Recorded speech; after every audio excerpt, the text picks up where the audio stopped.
Okay, now we're at my mother's house so you can see this shit. Look at this shit. Look how high that shit is from the ground. Look at that. Damn. Cars are all blocked in. I had to shovel all this shit. Look at the mound against my mother's windows. You can sit up there and watch. And then I just had to shovel here because my ass, they didn't plow this shit.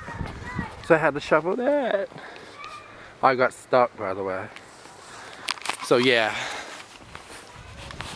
This is what I'm doing on my birthday. Fucking shoveling fucking Mother Nature's fucking dandruff. But want to say thanks to everybody for the birthday shout outs. Keep them coming. Still got till midnight. Alright. I'll talk to y'all later.